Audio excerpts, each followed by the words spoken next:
إن الحمد لله نحمده ونستعينه ونستغفره ونعوذ بالله من شرور أنفسنا ومن سيئات أعمالنا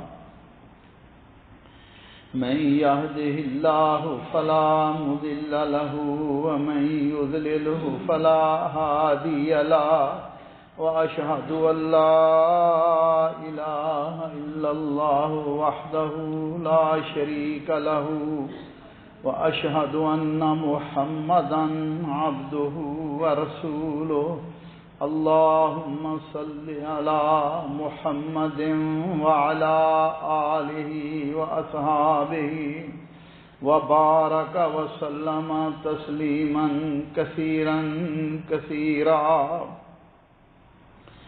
أعوذ بالله السميع العليم من الشيطان الرجيم من همزه ونفخه ونفثه بسم الله الرحمن الرحيم وإنك لعلى خلق عظيم. بھائیوں، دوستوں، بزرگوں، قابل احترام خواتین اسلام، دین اسلام ایک مکمل دین ہے جو فرد اور جماعت کی ہر چھوٹی بڑی چیز کی رہنمائی کرتا ہے. دنیا میں جتنے بھی مذاہب ہیں، خواہ وہ آسمانی مذاہب ہوں یا لوگوں نے بنائے ہوئے ہوں، ان کا اگر غور سے مطالعہ کیا جائے تو ان کے اندر وہ جامعیت نہیں ہے جو دین اسلام کے اندر ہے. کیوں کہ یہ دین اللہ کا آخری دین ہے، مکمل دین ہے. انسان کو انسان بنانے کے بارے میں اس کے اندر مکمل ہدایات ہیں، اور اس بات کو یاد رکھنا چاہیے کہ قومیں اپنے اموال کی کثرت کی وجہ سے نہیں جانی جاتی اور نہ ہی عالی شان بلڈنگوں اور کاروبار کے ذریعے پہچانی جاتی ہیں، بلکہ وہ اپنے اخلاق اور آداب کی وجہ سے جانی جاتی ہیں.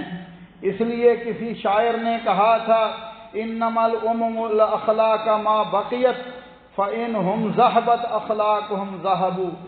قومیں اخلاق کے دم سے ہی قائم رہتی ہیں، جب ان کے اندر اخلاق ختم ہو جائے تو قومیں بھی ختم ہو جاتی ہیں.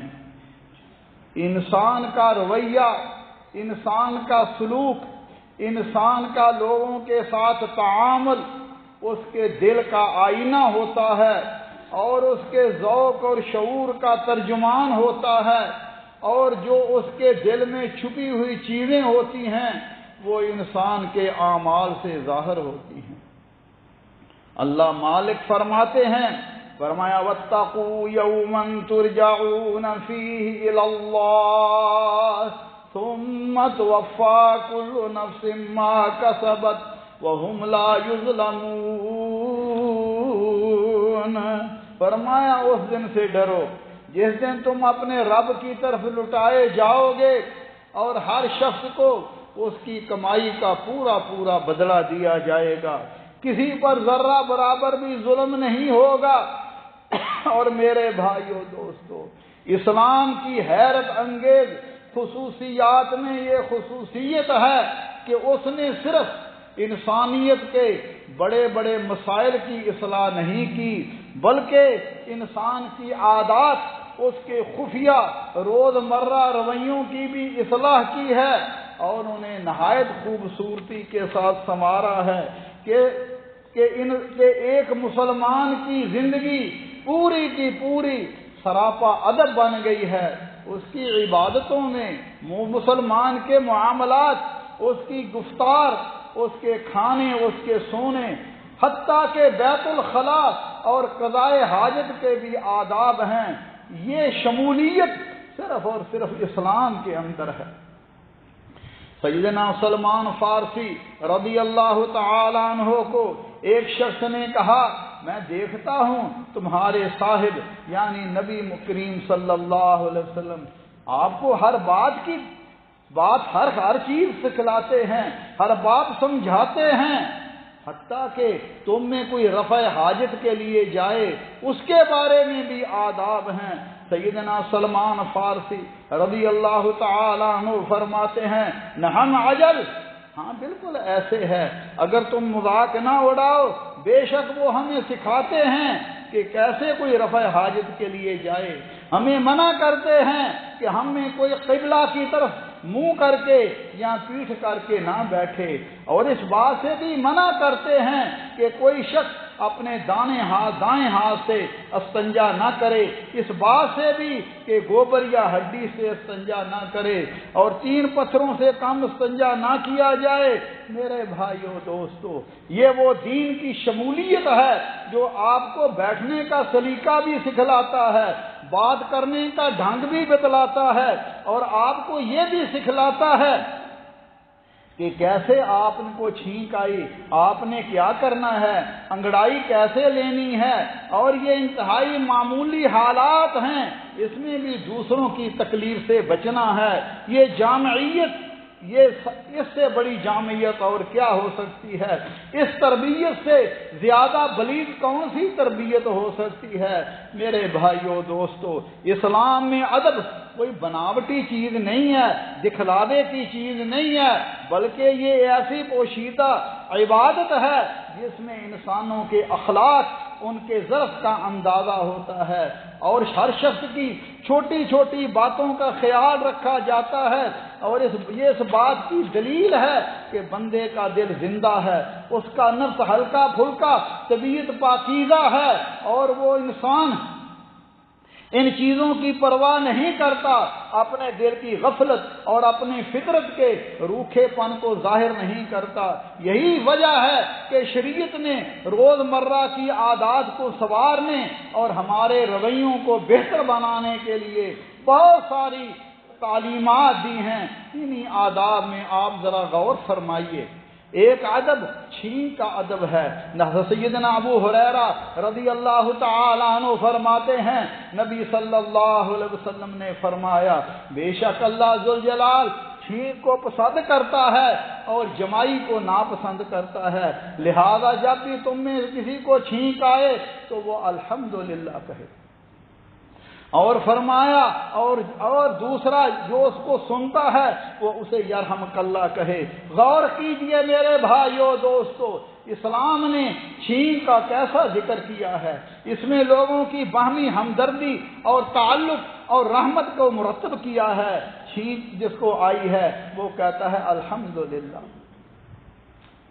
سب تعریفیں اللہ کے لیے ہیں۔ بھائی جواب دیتا ہے یرحمک اللہ، اللہ تم پر رحم فرمائے۔ پھر وہ کہتا ہے یہدیکم اللہ ویصلح بالکم، اللہ آپ کو ہدایت عطا فرمائے، آپ کے معاملات کو درست فرمائے۔ یہ چند آسان کلمات ہیں، آپس میں محبت کی بنیاد اور الفت کو پروان چڑھاتے ہیں۔ اور اس ضمن میں یہ بھی آداب ہے کہ کوئی شخص اگر اس کو چھینک آئے تو وہ دوسروں کو اس تکلیف سے بچائے، اپنی آواز کو پست کرے۔ رسول اللہ صلی اللہ علیہ وسلم کان اذا عطس غط وجهه بيده او بثوبه وغض بها صوته، آپ صلی اللہ علیہ وسلم کو جب چھینک آتی ہاتھ سے یا کپڑے سے اپنے چہرے کو ڈھانپ لیتے اور اس کے ساتھ ساتھ اپنی آواز کو بھی آہستہ کر لیتے۔ میرے بھائیوں دوستو، انہی آداب میں ایک آداب جمائی کا آداب ہے۔ نبی صلی اللہ علیہ وسلم نے فرمایا جمائی شیطان کی طرف سے ہوتی ہے، لہذا جب میں کسی کو جمائی آئے جہاں تک ہو سکے اپنے منہ کو بند کرنے کی کوشش کرے، کیونکہ جب تم میں سے کوئی شخص منہ کھول کر ہاں کہتا ہے فرمایا شیطان خوش ہوتا ہے۔ جمائی کو شیطان سے اس لیے منسوب کیا گیا ہے کیونکہ یہ سستی، بھاری پن، کاہلی کی غمازی کرتا ہے۔ اس کے برعکس چھینک جسے اللہ پسند کرتا ہے، یہ عموماً چستی، نشاط اور توانائی کی علامت ہے۔ لہذا مسلمان کے لیے مستحب ہے کہ وہ جمائی کے اسباب کو دور کرے اور اس کو ایسے طریقے سے پیش آئے جس سے اس کا وقار برقرار رہے۔ آداب معاشرت میں انہی میں ایک ادب ڈکار کا ادب ہے۔ دیکھیے چھوٹی چھوٹی باتوں کی بھی شریعت نے ہماری رہنمائی فرمائی۔ دراصل ڈکار معدے سے منہ کے راستے ہوا نکلتی ہے اور زیادہ تر پیٹ جب بھرا ہوتا ہے پھر یہ آتی ہے۔ جب کوئی شخص جان بوجھ کر اس ناپسندیدہ آواز کو نکالتا ہے تو ارد گرد بیٹھے ہوئے لوگوں کی پرواہ نہیں کرتا، لوگوں کو اذیت ہوتی ہے۔ رسول اللہ صلی اللہ علیہ وسلم کے سامنے ایک شخص نے ڈکار لی، آپ نے فرمایا اپنے ڈکار کو روکو۔ دراصل اس کے ذریعے اخلاق اور درستگی اور عادت کی اصلاح فرمائی ہے، کیونکہ ڈکار سے منع کرنا اس بات کی طرف اشارہ ہے کہ انسان کا اس کا بنیادی سبب پیٹ بھر کر کھانے سے بچنا ہے۔ سیدنا مقداد بن معدی کرب رضی اللہ تعالیٰ عنہ فرماتے ہیں رسول اللہ صلی اللہ علیہ وسلم نے فرمایا ما ملأ ابن آدم وعاء شر من بطن، فرمایا کوئی ایسا آدمی کا کوئی ایسا برتن نہیں بھرا، فرمایا جو پیٹ سے زیادہ برا ہو۔ آدمی کو چند لقمے ہی کافی ہیں جس سے اس کی کمر سیدھی ہو جائے، اور فرمایا اگر اس نے زیادہ کھانا ہی ہے تو 1/3 کھانے کے لیے، 1/3 پینے کے لیے اور 1/3 سانس کے لیے ہے۔ اور عرب کہا کرتے تھے اذا امتلأت المعدہ خمدت الفکرہ، کہتے تھے جب معدہ بھر جاتا ہے تو انسان کی فکری صلاحیتیں سست پڑ جاتی ہیں۔ لہذا میرے بھائیوں دوستو یہ چند آداب ہیں، اسی طرح کے بہت سارے آداب ہمیں چاہیے کہ اپنے آپ کو دین کے آداب کے ساتھ مؤدب کریں، کیونکہ اس سے اللہ ذوالجلال بھی راضی ہوگا کہ میرا بندہ میری اطاعت کرتا ہے اور لوگوں کو بھی تکلیف نہ ہوگی، لوگ بھی خوش ہوں گے۔ اقول قولی ھذا واستغفر اللہ لی ولکم ولسائر المسلمین من کل ذنب فاستغفروہ انہ ھو الغفور۔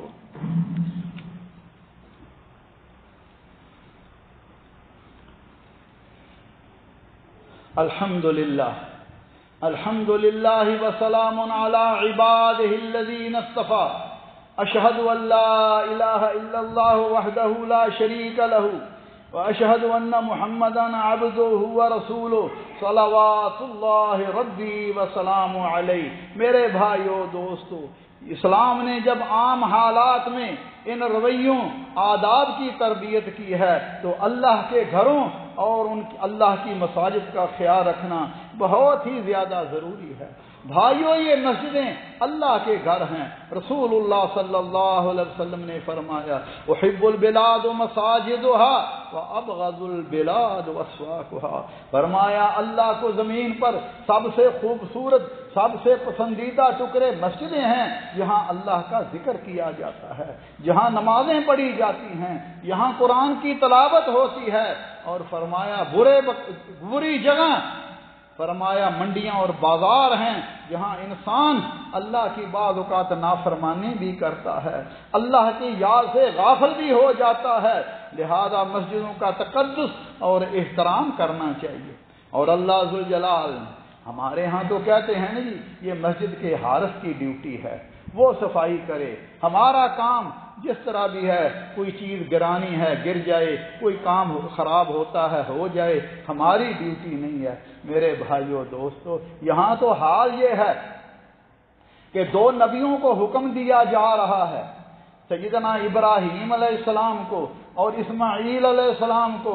حکم کیا ہے؟ فرمایا وطہر بیتی للطائفین والعاکفین والرکع السجود، اے میرے ابراہیم، اے میرے اسماعیل، میرے گھر کی صفائیاں آپ نے کرنی ہیں، کیونکہ یہاں لوگوں نے نماز پڑھنی ہے، رکوع کرنے ہیں، سجدے کرنے ہیں۔ اور خود رسول اللہ صلی اللہ علیہ وسلم ہر ہفتے مسجد قباء میں جاتے، اپنی چادر مبارک اتار کر مسجد کی صفائیاں کرتے۔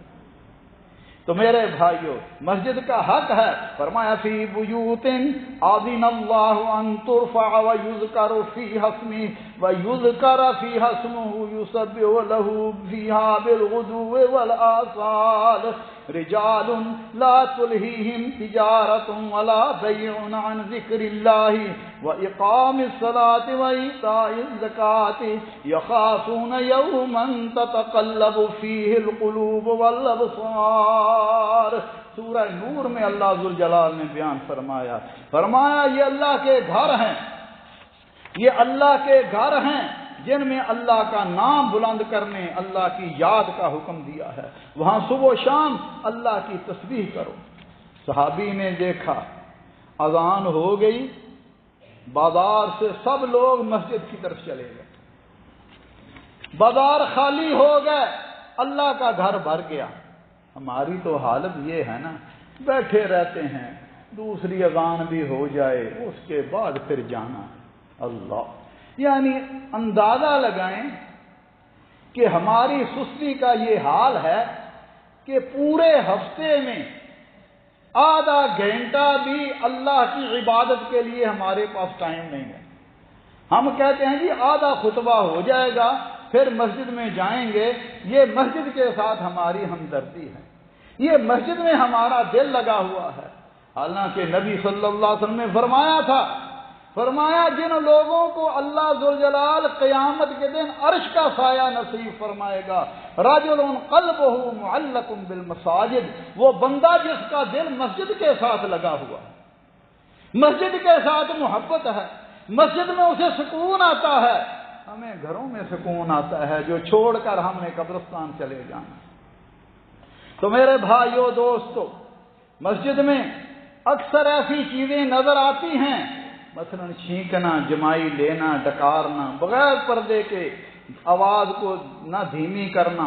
تو یہاں مسجد وہ مقدس مقامات ہیں جہاں جسم کو سکون اور دلوں کو خشوع اور خشوع سے سرشار ہونا چاہیے۔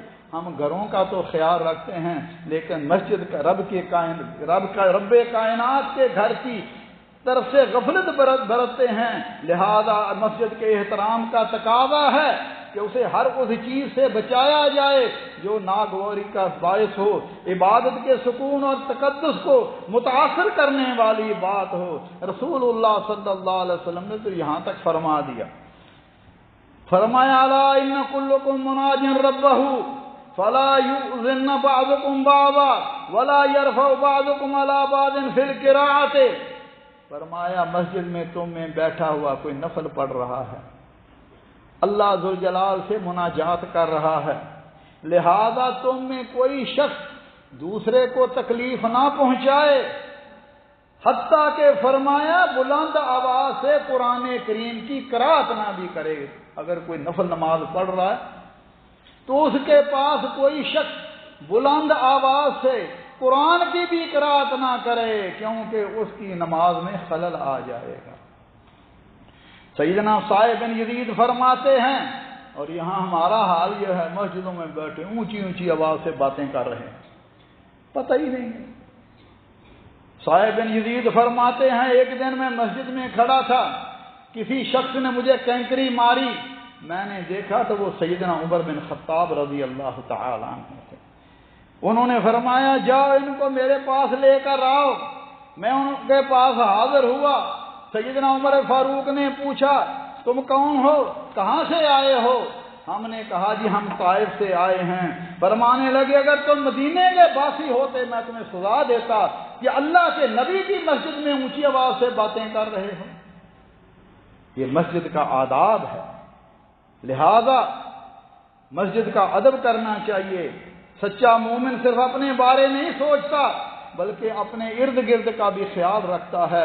رسول اللہ صلی اللہ علیہ وسلم نے فرمایا المسلم من سلم المسلمون من لسانہ ویدہ والمہاجر من ہجر ما نہی اللہ عنہ۔ فرمایا سچا مسلمان وہ ہے جس کے ہاتھ سے، اس کی زبان سے دوسرے مسلمان محفوظ رہیں، نہ زبان سے کسی کو تکلیف دیتا ہے، نہ ہاتھ سے کسی کو تکلیف دیتا ہے۔ فرمایا یہ مسلمان ہے۔ اور ہمارا کیا حال ہے؟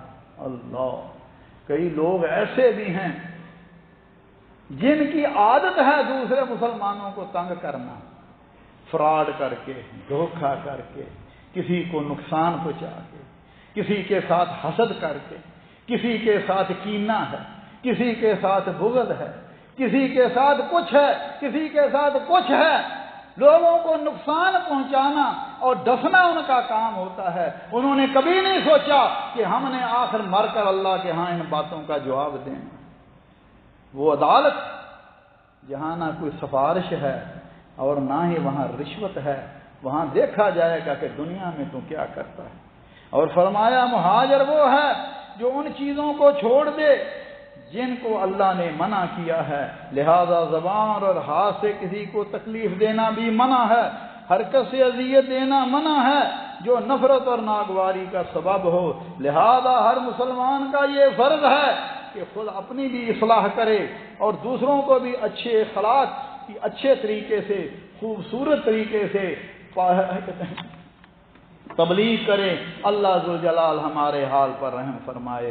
ربنا ظلمنا انفسنا وان لم تغفر لنا وترحمنا لنكونن من الخاسرين اللهم انك عفو تحب العفو فاعف عنا اللهم فاطر السماوات والارض انت ولينا في الدنيا والاخره اللهم توفنا مسلمين والحقنا بالصالحين اللهم احسن عاقبتنا في الامور كلها واجرنا من خزي الدنيا وعذاب الاخره۔ رب کریم غفور رحیم اللہ ہمارے حال پر رحم فرما، یا اللہ دین پر استقامت نصیب فرما، جب تک دنیا میں رہیں اللہ اسلام اور ایمان پر زندہ رکھنا، اور جب ہماری موت آئے اللہ مسلمان کر کے مار